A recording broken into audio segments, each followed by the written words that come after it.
hermanos, vamos abriendo nuestras Biblias, por favor, donde tuvimos la lectura.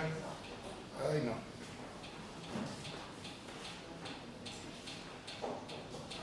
¿Qué está pasando aquí? Okay. Si abrimos nuestras Biblias donde tuvimos nuestra lectura en Marcos capítulo 1, a partir del versículo 23 hasta el 39, pues vamos a terminar. Tenía yo, hermanos, realmente ganas de terminar con el capítulo 1, pero no va a ser posible. Entonces lo vamos a dividir en dos secciones. El día de hoy no, y tampoco la próxima semana. Va a ser muy profundo, muy interesante, sí, pero no es algo muy profundo. Realmente vamos a ver detalles simplemente de lo que aquí hay. No es algo, gracias hermano, como ya lo mencioné, teológico o algo así, aunque sí tenemos ciertos toques, esencias teológicas a lo largo de lo que vamos a estudiar el día de hoy y la próxima semana. Ahora, si ustedes recuerdan, lo último que nosotros estudiamos fue acerca del llamamiento de los primeros 4 apóstoles, es decir, Andrés y su hermano Pedro, y Juan y su hermano Jacobo. Entonces, esto es lo que vimos la semana pasada. Ya habíamos visto que pues ellos obviamente eran de la zona de Galilea, de la zona de Capernaum. Específicamente Pedro era de Betsaida, y toda esta zona era donde trabajó nuestro Señor Jesucristo después de haber salido de la parte del sur, donde él había estado con su primo Juan el Bautista. Entonces él sale de la parte sur, se va a la parte del norte, llama y escoge a estos primeros 4, y eso fue donde nos quedamos la semana pasada. El día de hoy vamos a ver, bueno, de hecho desde la semana pasada notamos en el versículo 21 y 22 que él había entrado a Capernaum junto con estos 4 apóstoles que ahora él había llamado, y entraron a una sinagoga, como lo menciona el versículo 21, y enseñaba en la sinagoga. Todo esto ya lo cubrimos la semana pasada. Habíamos dicho que las sinagogas eran un lugar ciertamente para alabanza y gloria de Dios, pero no había en esta sinagoga sacrificio, ni había como tal alguien por parte del sacerdocio levítico o arónico que estuviera por encima como supervisor de las sinagogas, sino que las sinagogas realmente fue algo que había surgido en Babilonia, y como ya lo habíamos mencionado, era un lugar de adoración, pero donde servían laicos y donde cualquier persona podía leer las escrituras y podía comentar acerca de ellos. Y esa es la razón por la cual nuestro Señor Jesucristo tenía una puerta abierta para entrar en sinagogas y enseñar de forma sin ningún problema, porque nuevamente las sinagogas era algo informal, no era como el tabernáculo donde servían los sacerdotes y demás. Entonces eran personas laicas, y es la razón por la cual Cristo y posteriormente Pablo pudieron hablar abiertamente dentro de las sinagogas sin ningún problema, porque así se manejaban. Pero en esta ocasión vamos a ver algo diferente. Cuando ellos entran a esta sinagoga, ellos se encuentran con un endemoniado. Entonces sí vamos a hablar un poco el día de hoy acerca de angelología, o podríamos hablar, vamos a hablar un poco acerca de posesión demoníaca. Okay, vamos a hablar un poco acerca de angelología y posesión demoníaca esta mañana. Y recuerden que el punto principal de todo esto es la autoridad de Cristo Jesús. El libro de Marcos de eso trata, la autoridad de Cristo Jesús. Los primeros 8 capítulos del libro de Marcos tratan con esto. Es decir, la autoridad de Cristo Jesús sobre las enfermedades. Él dice, sánate y eres sano. Obviamente su autoridad por sobre la muerte. Muchos fueron resucitados por el poder de la palabra de nuestro Señor Jesucristo. Autoridad sobre la muerte. Y incluso autoridad sobre las tormentas, sobre las cuestiones de la naturaleza, autoridad sobre ellas, sobre la creación. Pero en este caso, el día de hoy, es la autoridad que él tiene sobre demonios, la autoridad que Él tiene sobre todo. Recuerden que Él tiene autoridad sobre todas las cosas, siendo soberano. Entonces, Satanás y sus ángeles no pueden hacer absolutamente nada sin el permiso divino, sin el permiso de Dios. Ellos no actúan libremente. Esto no es así, aunque muchas personas así lo creen. Si eso fuera cierto, entonces implicaría que Dios, en efecto, no es soberano. Pero Él tiene control incluso sobre las fuerzas satánicas. Tiene autoridad, y nuevamente esto es algo que Él muestra del capítulo 1 hasta el capítulo 8. La autoridad de nuestro Señor Jesucristo. Entonces vamos a hablar acerca de esto el día de hoy. Espero que sea de bendición para ustedes. Vamos a orar. Señor Padre, gracias le damos porque usted nos ha permitido estar aquí juntos alabando y glorificando su nombre, aprendiendo acerca de su palabra. Le pedimos, Señor, que este día sea especial para cada uno de los padres que están aquí. Estamos celebrando el Día del Padre. Gracias, Señor, por la vida de ellos, especialmente los padres cristianos, los padres que tienen temor de Dios y que meten o incorporan dentro de sus hogares el estudio de la palabra, el temor de Dios, Señor, la alabanza a tu nombre. Gracias por aquellos padres que enseñan a sus familias de esa manera. Pero aquellos que son padres que no son salvos, Señor, sabemos que ellos también aman a sus familias y damos gracias por aquellos padres también que no son salvos. Y pedimos por la salvación de ellos, que su Espíritu Santo los mueva hacia su voluntad a conocer a su Hijo Jesucristo como su único y propio Salvador. Gracias le damos por todo lo que nos ha dado, en el nombre de nuestro Señor y Salvador Jesucristo, nuestro único Señor y Dios. Amén.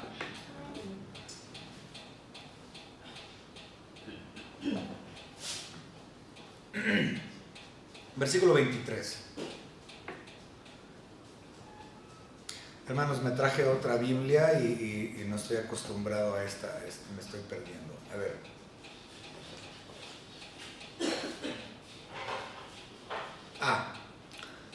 Marcos 1:23 dice, pero había en la sinagoga de ellos un hombre con espíritu inmundo que dio voces. 24, diciendo, ¿qué tienes contra nosotros, Jesús Nazareno? ¿Has venido para destruirnos? Sé quién eres, el Santo de Dios. Wow. ¿Cuánto tiempo creen ustedes que había estado asistiendo a esa sinagoga el endemoniado? Posiblemente tenía 1 mes, 2 meses, posiblemente ya tenía años asistiendo a esa sinagoga. Y para darle una aplicación, antes de continuar, yo me he puesto a pensar en eso varias veces. ¿Cuántas personas tenemos realmente dentro de las congregaciones que tienen meses, años, asistiendo a la iglesia sin conocer verdaderamente a Dios como su único y propio Salvador?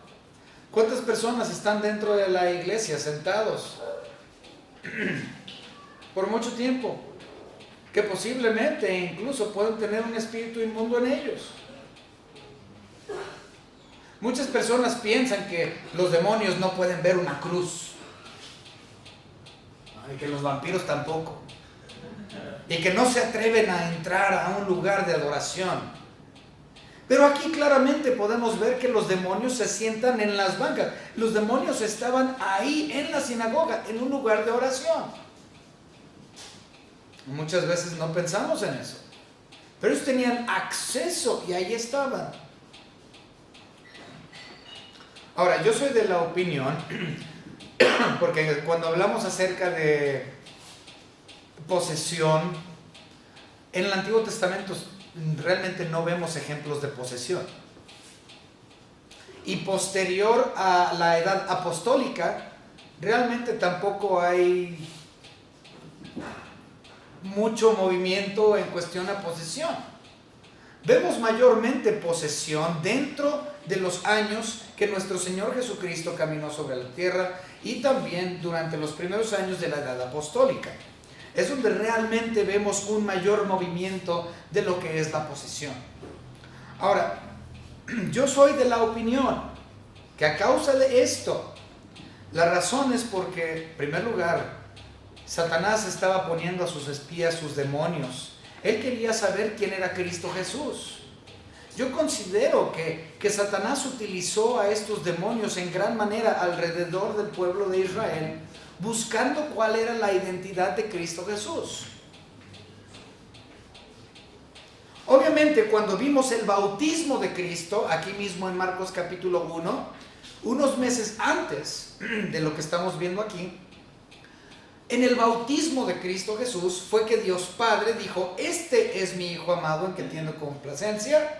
Entonces la identidad de Cristo Jesús fue hecha pública a partir del bautismo. Satanás por primera vez supo quién era Cristo.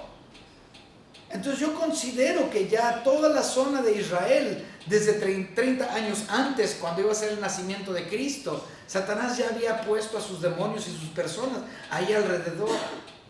Y no fue sino hasta el tiempo de Cristo, ya cuando Él empezó su ministerio, que vemos que Él comienza a manifestar a aquellos quienes tienen espíritu de inmundo o posesión. Estas personas no sabían que el muchacho que estaba sentado a un lado de ellos estaba con un espíritu inmundo. Se requirió de Cristo para identificar al demonio. Ellos no sabían que ese hombre lo era. Pero bueno, el punto es,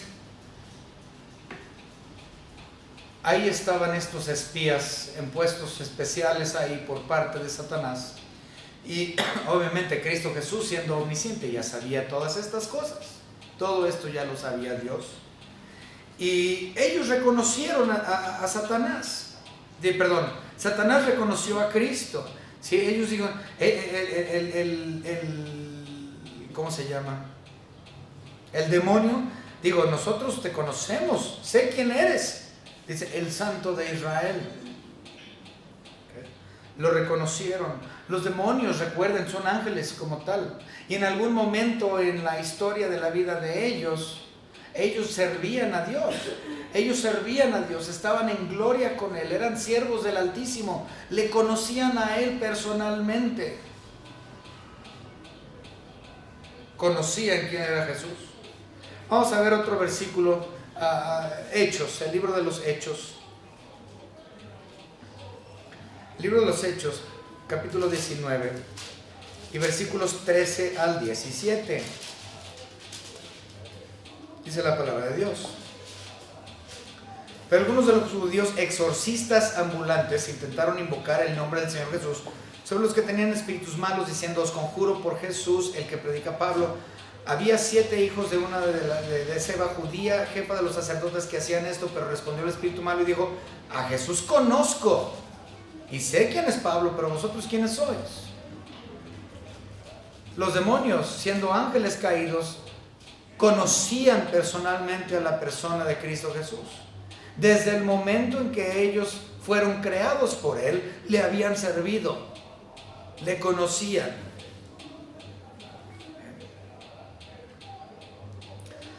Pero ellos le reconocían una cosa interesante que vemos en el versículo 24 del capítulo 1 que estamos leyendo.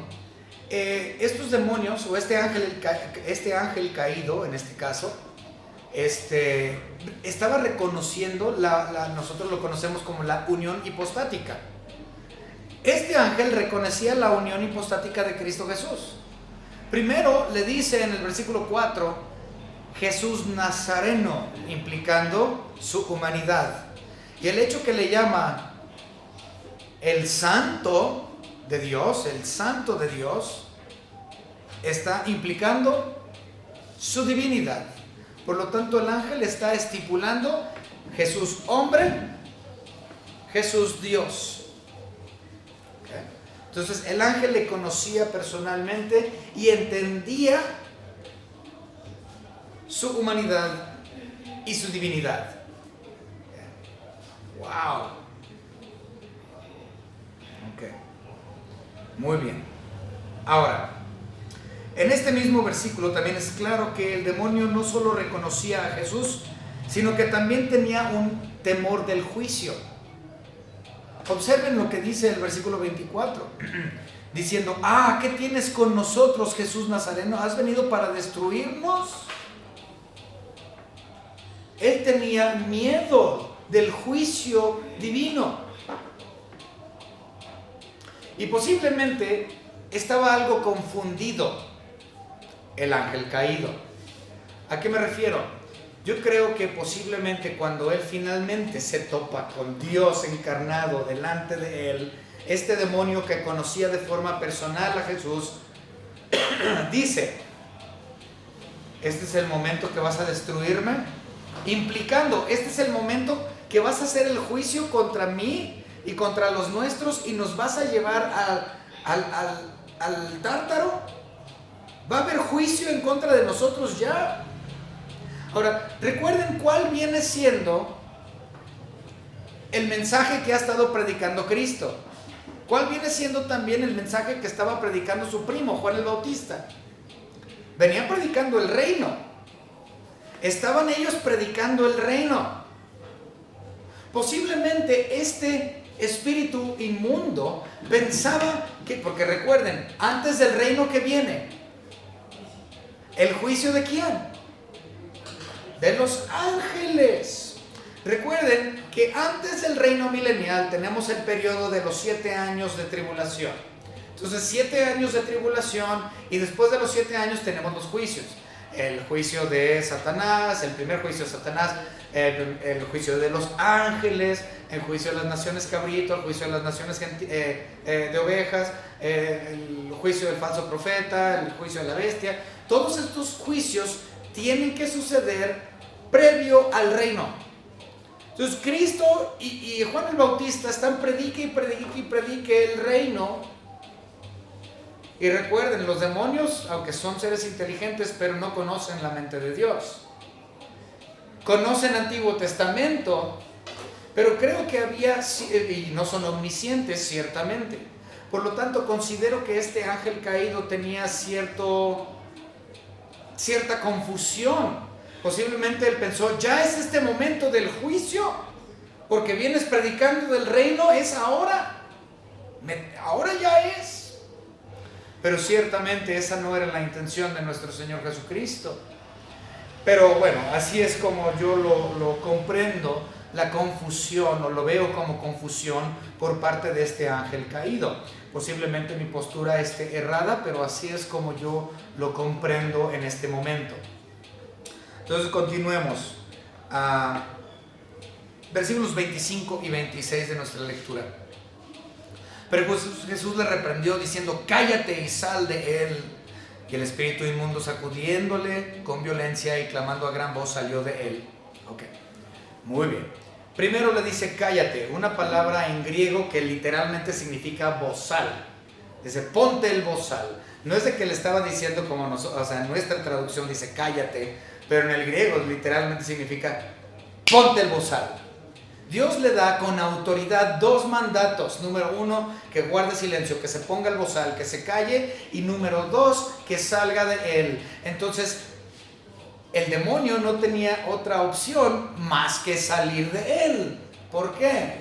Porque Dios es soberano y tiene autoridad suprema sobre todas las cosas, incluyendo a Satanás y a todos los ángeles caídos. Entonces Dios, Cristo, siendo autoridad completamente divina, soberana y perfecta, da 2 órdenes a este espíritu inmundo, y el espíritu inmundo obedece.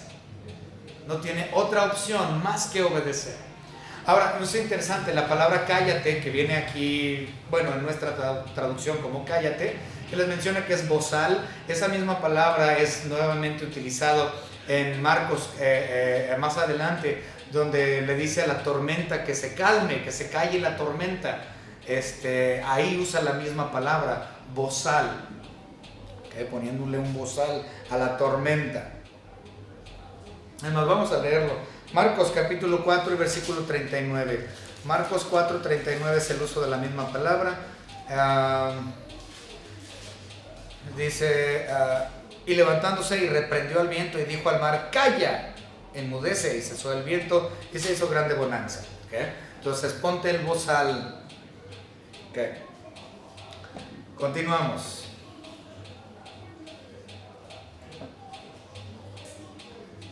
Ahora,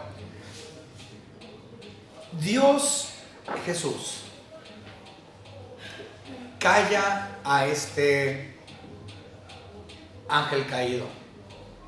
¿Pero por qué lo calla? O sea, ¿lo estaba reprendiendo por hablar? Le dijo que se callara porque él estaba hablando acerca de su identidad. Y Cristo Jesús no necesitaba a Satanás ni a ninguno de los otros ángeles caídos para publicar la identidad de Cristo Jesús. Cristo Jesús no necesitaba que ellos hablaran, y mucho menos en ese momento de su ministerio que apenas estaba empezando. Cristo quería que ellos se mantuvieran su boca callada. No hablen, no digan nada. Y como el ángel estaba divulgando su deidad al llamarlo el santo, Cristo Jesús lo calló. Ahora vamos a hablar más de este tema en unos momentos, que es muy interesante, que por años a mí me mantuvo así como que ¿por qué? Pero vamos a continuar. Vamos rápidamente al libro de los Hechos, capítulo 16. Hechos capítulo 16 y vamos a leer rápidamente versículos 16 al 24. No creo que los vamos a leer todos, pero Hechos 16 hasta el 24. Dice: aconteció que mientras íbamos a la oración, nos salió un encuentro una muchacha que tenía espíritu de adivinación, la cual daba gran ganancia a sus amos adivinando.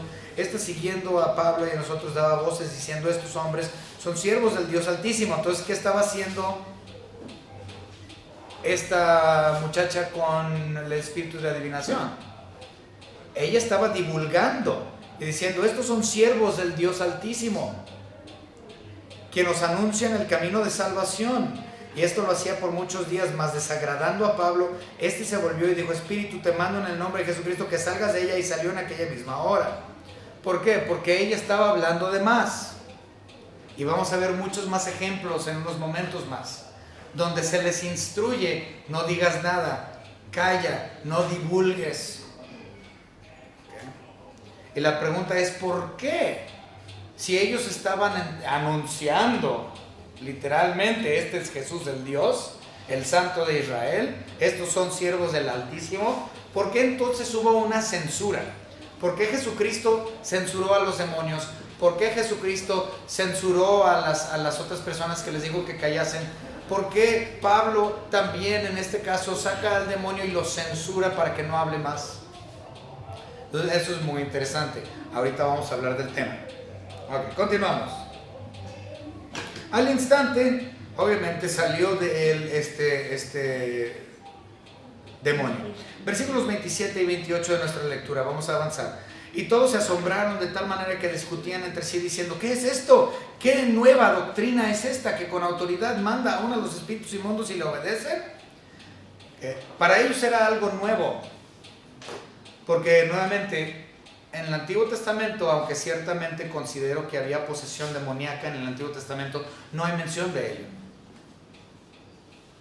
Esto era algo nuevo.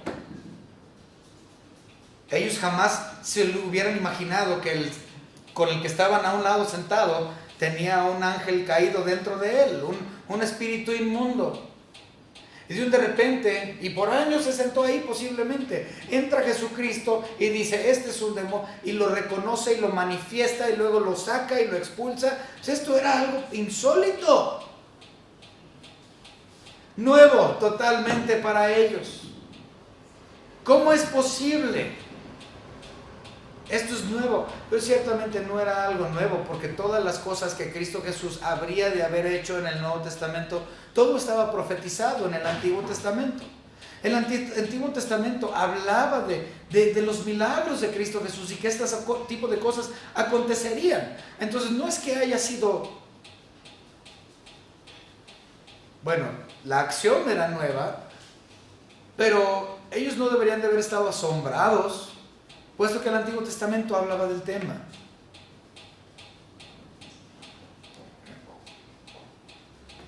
Vamos a leer un versículo del Antiguo Testamento, Isaías, capítulo 42 y versículo 7.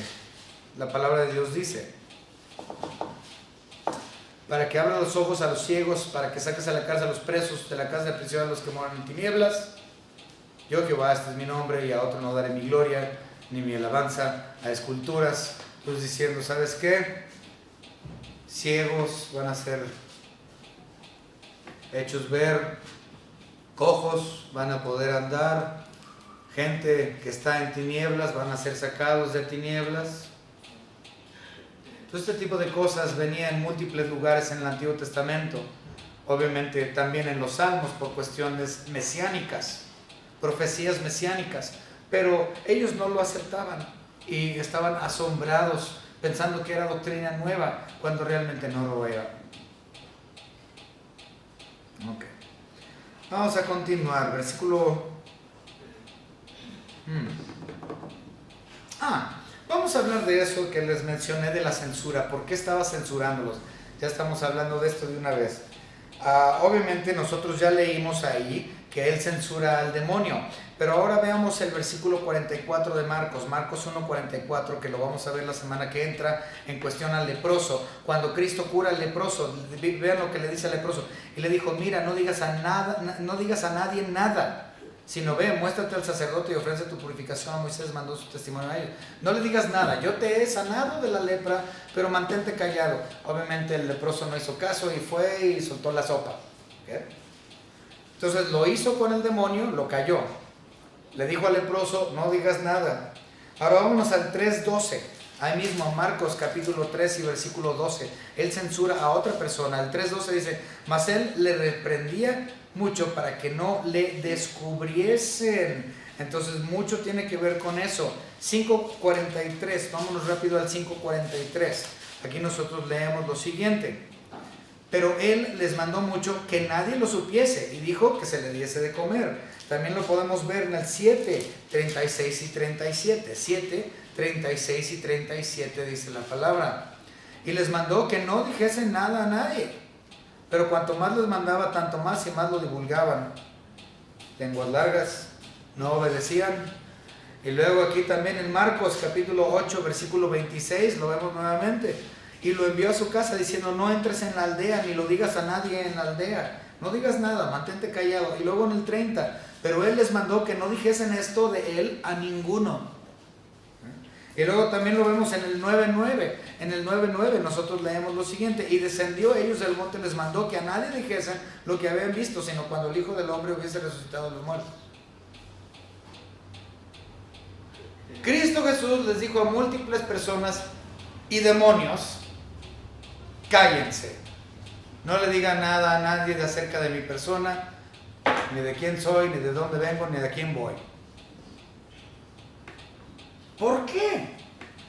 Uno pensaría que Cristo Jesús hubiese querido que todos conocieran quién era su persona. ¿Por qué entonces les da esta censura y les dice: no digan a nadie, manténganse callados? También lo hizo con demonios. ¿Por qué? Bueno, hay varias razones, pero las principales es, ya lo leímos, fue el segundo versículo que leímos: para que nadie lo descubriese. Es como que para que nadie lo descubriese.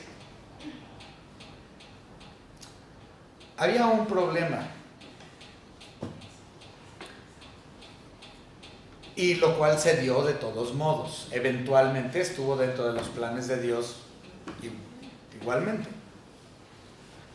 Pero era por cuestión de los judíos y cuestión de los romanos. Si los romanos hubiesen entendido inmediatamente la identidad de Cristo Jesús de forma inmediata, ¿qué hubiese sucedido? Lo hubiesen crucificado por sedición prematuramente. Si los judíos hubiesen comprendido quién era Jesús y hubiesen sabido quién era Él realmente, aunque no lo conocían como Salvador, Mesías, Dios, ellos hubieran acudido a Él por cuestión de sanación física. mas no por cuestión de sanación espiritual, que últimamente fue lo que sucedió. Él sanó a cientos y cientos y cientos, más de los que dice la Biblia que lo que Él hizo no se puede escribir, de tantas cosas que fueron hechas. Pero ¿cuántos últimamente creyeron en Él después de la resurrección? 120. 120 personas creyeron en Él. 120 personas. Todos los demás nada más habían ido para sanación física. Por lo tanto, si se hubiera divulgado más en su primer año de ministerio, se considera que había la posibilidad de un asesinato o crucifixión prematuro. Pero la realidad, hermanos, es que no había otra probabilidad de la forma en que terminó. ¿Por qué? Porque últimamente, otra vez, Dios es soberano y todo está bajo su bendito plan y todo quedó como debería de haber estado.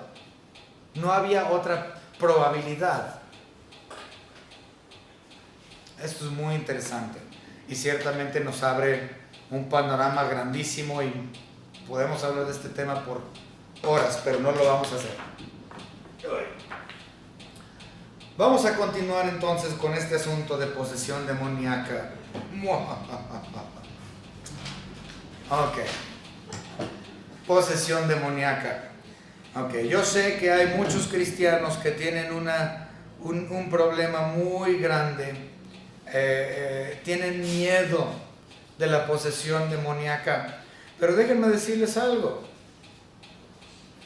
Nosotros, los creyentes, no tenemos que preocuparnos por posesión demoníaca. Y usted dice, ¿pero por qué?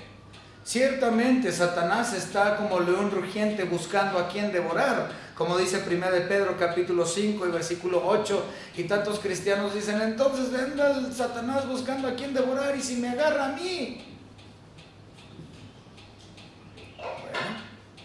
Bueno, usted no tiene por qué preocuparse, porque vamos a leer 1 de Juan capítulo 4 y versículo 4, y observe lo que dice 1 de Juan, primera epístola de Juan, capítulo 4 y versículo 4.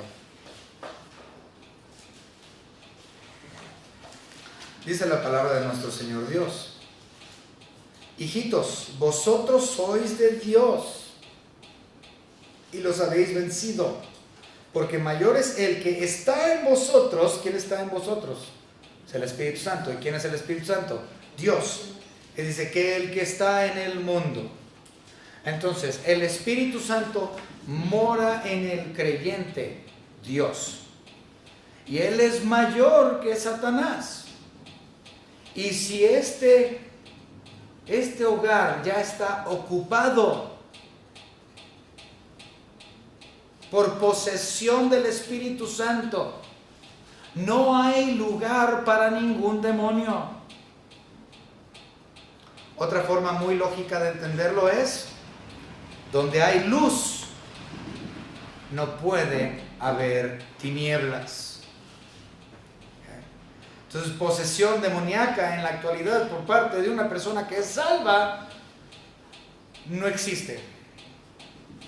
Yo sé que hay muchos que dicen, le tengo miedo al chamuco, al chanclas. Si eres verdaderamente salvo y Cristo Jesús, el Espíritu Santo, mora en ti, no tienes nada de qué preocuparte. Muy bien. Ahora vamos a leer ahí mismo de 1 de Juan, capítulo 4. No los leí, debería de haberlo hecho.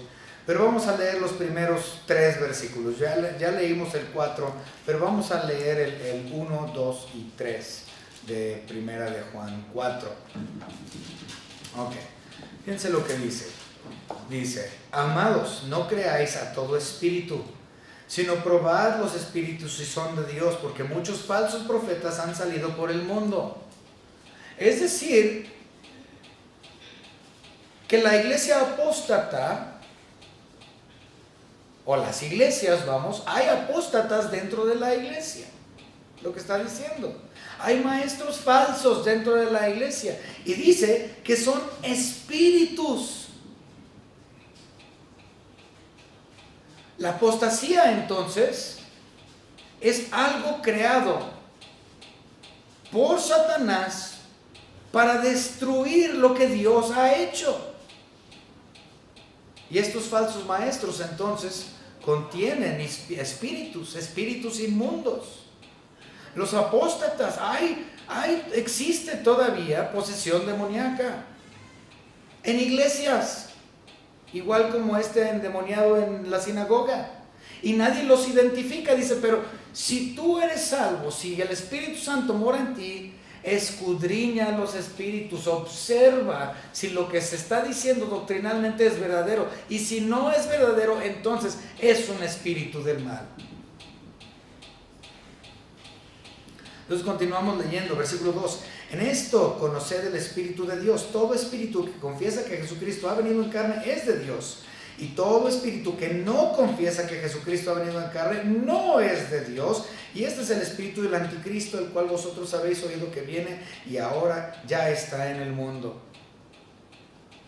Ahí está hablando obviamente de aquellos que no consideran o no aceptan la divinidad de Cristo. Dice, si tú crees que Jesús es Dios, es de verdad. Si tú dices, si crees que Jesús no es Dios, entonces eres sectario. Es apostasía. Es del demonio. No es cierto. Toda denominación que dice que Jesús no es Dios son apóstatas y han escuchado a espíritus inmundos, a demonios, es decir, los testigos de Jehová, es decir, los mormones, es decir, los de la luz del mundo, es decir, cualquier unitarista.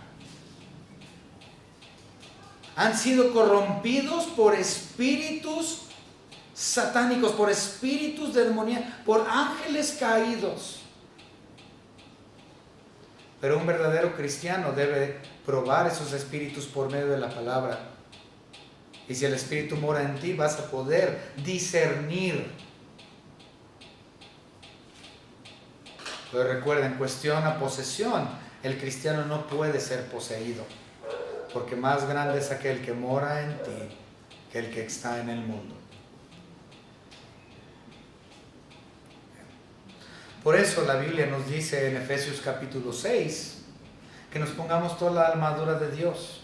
Si nosotros estamos llenos de la armadura de Dios, vamos a poder discernir, vamos a poder estudiar lo que estamos escuchando y comprobarlo con palabra de Dios y con teología y doctrina sana y verdadera. Decir, este hermano este es verdaderamente mi hermano.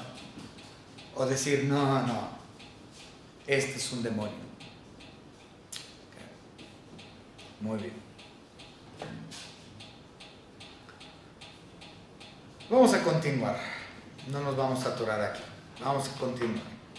Al salir de la sinagoga vinieron a la casa de Simón y Andrés con Jacobo y Juan. Fueron a la casa de Pedro, que estaba muy cercano ahí en Betsaida. Dice, y la suegra de Simón estaba acostada con fiebre, implicando que Pedro, el primer papa, era casado. ¿Ok? Entonces, Pedro no era celibato. Si estoy haciendo un chiste. Yo sé que Pedro no fue el primer papa. ¿Sí? Pero la Iglesia Católica Romana afirma que Pedro, el pescador, era el primer papa, y dicen que no era casado y que los papas no tenían mujeres, y por eso el celibato hasta el día de hoy se supone, pero no hay nada de eso, es una mentira. Pero Pedro tenía una suegra y estaba enferma de fiebre, y nuestro Señor Jesucristo la sanó. Ok, continuamos. Dice, versículo 31, entonces él se acercó y la tomó de la mano y la levantó, e inmediatamente le dejó la fiebre y ella le sirvió. No sabemos mucho más de la suegra de Pedro. Algunos consideran que está implícito que ella a partir de ese momento le sirvió y que ella le reconoció y que ella fue salva. La Biblia no nos dice eso, pero sí nos dice que ella le servía. Dice el versículo 32, cuando llegó la noche, luego que el sol se puso, le trajeron todos los que tenían enfermedades y a los endemoniados. Ahora, esto es muy importante. Dice cuando el sol bajó, cuando se puso el sol, cuando ya oscureció, fue cuando ellos empezaron, los judíos empezaron a llevarle a Cristo Jesús a sus enfermos y endemoniados. Pero ¿por qué hasta después de que se puso el sol? Esto es interesante también. ¿Por qué? Después de que se puso el sol. Recuerden, Cristo Jesús ese día había estado ¿dónde? En la sinagoga. La sinagoga se juntan, ¿qué días? Sábado. ¿Ok? Entonces, si tenían que esperar para llevarle a sus enfermos después de que oscureciese, ¿por qué? Porque ya era día domingo y ya podían ellos ejecutar cosas diarias. Recuerden, el día sabático era sagrado y no podían ellos tener ninguna actividad. Los judíos no podían tener ninguna actividad de ningún tipo hasta después de las 6 o 7. ¿Okay? Después de las 6 o 7 de la tarde de ese mismo día ya era considerado el día siguiente.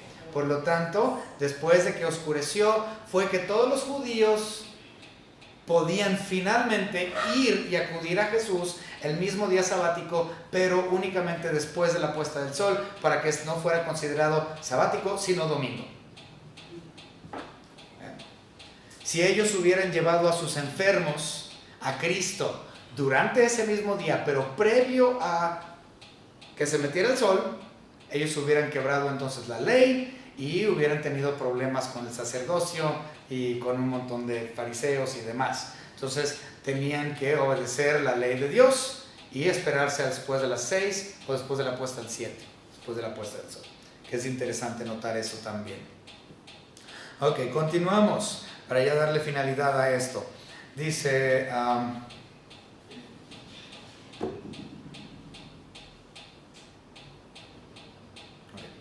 y sanó a muchos que estaban enfermos de diversas enfermedades y echó fuera muchos demonios y no dejaba hablar a los demonios porque le conocían. Otra vez, ellos conocían a Cristo, empezaban a hablar, empezaban a divulgar su identidad y Cristo los callaba. ¡Pum! No digas nada. Los censuraba inmediatamente porque Él tenía que llegar al cumplimiento de todas las escrituras del Antiguo Testamento. Entonces no podía haber una interrupción. Continuamos. Por último, levantándose muy de mañana, siendo aún muy oscuro, salió y se fue a un lugar desierto y allá oraba, y le buscó Simón y los que estaban con él, y hallándole le dijeron: todos te buscan. Todos estaban buscando a Cristo. ¿Pero por qué? Pues porque estaba sanando, pero no estaban yendo a Él para salvación en este momento. La gente estaba yendo a Él para sanación, no para salvación. Y recuerden, esa no era realmente la intención de Cristo Jesús. Si Cristo Jesús llevó a cabo milagros durante su vida, fue para manifestar su autoridad y su persona. No necesitaba nuevamente que nadie lo divulgara por Él. Su trabajo hablaría por sí mismo. Pero si Dios llevó a cabo milagros, fue por misericordia. Él en realidad fue a predicar muerte, sepultura, resurrección. El reino estaba ahí delante de ellos en la persona de Cristo Jesús. Este era el mensaje de su predicación. No era su punto principal el sanar físicamente a las personas. Continuamos, dice: y sanó a muchos los que estaban y no dejaban de hablar de demonios, porque le conocían. Levantándose muy de mañana, siendo aún muy oscuro, salió y se fue a un lugar desierto y oraba. Le buscó, todos te están buscando. 38, él les dijo: vamos a los lugares vecinos para que predique también ahí, porque para esto he venido, para predicar, para dar las buenas nuevas del reino. Y no podía ya predicar donde él se encontraba, tenía que ir a las ciudades vecinas, porque de donde ya había venido no lo iban a dejar en paz, no iba a poder predicar, porque tenían una fila esperando sanación. No les interesaba su predicación, les interesaba su sanación. Él tuvo que ir a diversos lugares para poder predicar. Y por último dice: y predicaba en las sinagogas de ellos en toda Galilea y echaba fuera demonios. autoridad sobre demonios. Ahora, regresando a la aplicación.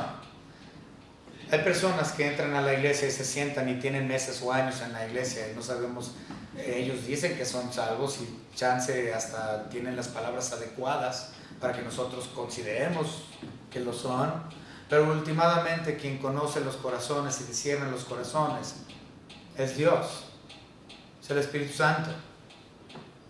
Ahora, este demonio que se encontraba en la sinagoga reconocía quién era Dios, reconocía su humanidad y reconocía su deidad y tenía temor de juicio. Yo sé que hay muchas personas en nuestras iglesias hoy alrededor del mundo que te saben decir quién es Jesús, te saben hablar de su humanidad, te saben hablar de su divinidad e incluso tienen un temor y un terror por el juicio venidero a manos suyas, pero aún no le conocen, sin ser salvos. Porque ciertamente, aunque conozcas y tengas versículos, no implica que lo seas, que seas un creyente. Porque nuevamente no depende del que quiere ni del que corre, sino de Dios, quien tiene misericordia. Para nosotros que somos salvos, nuestro trabajo es, por medio del Espíritu Santo, discernir los espíritus y probar los espíritus. No vaya a ser que entre un falso maestro, un falso profeta, un apóstata a esta iglesia local. Póngase toda la armadura de Dios. Discierne a los espíritus, pruébalos. Tú como cristiano no tienes de qué preocuparte, porque donde hay luz no puede haber tinieblas. Vamos a orar. Señor Padre, gracias le damos por todo lo que nos ha dado. Gracias, Señor, por este mensaje sencillo acerca de angelología y este primer endemoniado que vemos que sacó nuestro Señor Jesucristo al inicio de su ministerio. Gracias, Señor, le damos por la salvación la cual usted nos ha dado mediante su Hijo Jesucristo. En su dulce nombre le agradecemos por todo. Amén.